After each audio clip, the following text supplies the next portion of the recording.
Hi friends, మనం mister సందీప్లో AI related videos చూస్తున్నాం కదా. ఈరోజు కూడా నేను ఒక మంచి వీడియోతోటి మీ ముందుకు వచ్చాను.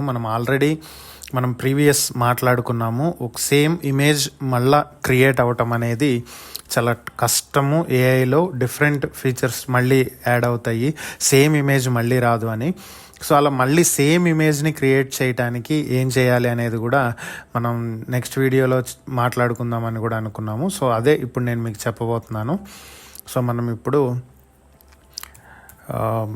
గూగుల్ ఇమేజ్ టూల్కి వెళ్తున్నాం. గూగుల్ ఇమేజ్ టూల్ వచ్చేసింది. ఇప్పుడు మనం ఒక చాట్ జీపీటీలో ఒక మంచి ఇమేజ్ క్రియేట్ చేయడానికి ఒక టెక్స్ట్ తీసుకోబోతున్నాం.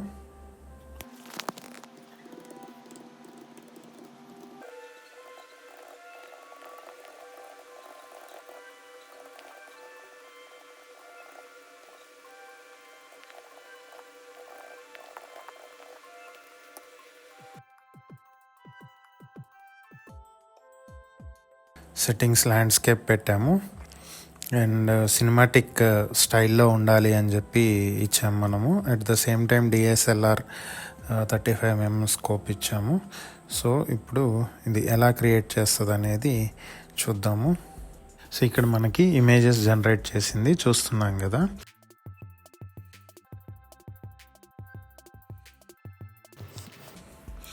సో ఇప్పుడు తను క్లోజప్లో ఫ్లవర్స్ కొంటున్నట్టుగా కావాలని చెప్పాం మనం.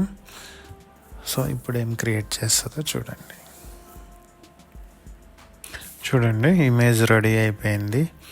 మీరు చూస్తే ప్రతి ఇమేజ్లను ఫేస్ సేమ్గా ఉంటుంది చూడండి, ఏం మాత్రం చేంజ్ ఉండదు. ఫ్లవర్స్ బై చేస్తున్నట్లుగా మనం ఫోటో కావాలి, క్లోజప్లో కావాలని అడిగాము. సో యాజ్ ఇట్ ఈజ్ ఇచ్చింది. సో ఇలా మనం ఒక ఇమేజ్ మారకుండా, మీకు ఇంకా డౌట్ ఉంటే ఇప్పుడు క్లోజప్ ఇందాకన్నీ లాంగ్ షాట్లో చూసారు కదా, ఇప్పుడు క్లోజప్లోనే నేను ఇంకొక ఇమేజ్ కూడా క్రియేట్ చేసి చూపిస్తాను. ఐస్ క్రీమ్ తింటున్నట్టుగా ఒక ఇమేజ్ క్లోజప్లో ప్రాంప్ట్ కావాలని అడిగాను.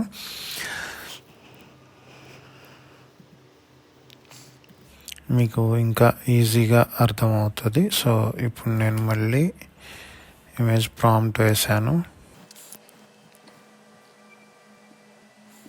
సేమ్ ఫేస్ వస్తుందా లేదా అనేది చూద్దాం. Same to same girl eating ice cream. Okay, so ఇలా మనం ఇమేజ్ ప్రాంప్ట్ని యూస్ చేసి ఎక్కడా కూడా మళ్ళీ మిస్ అవ్వకుండా సేమ్ ఇమేజ్ని రీక్రియేట్ చేయడానికి ఛాన్సెస్ ఉంటాయి.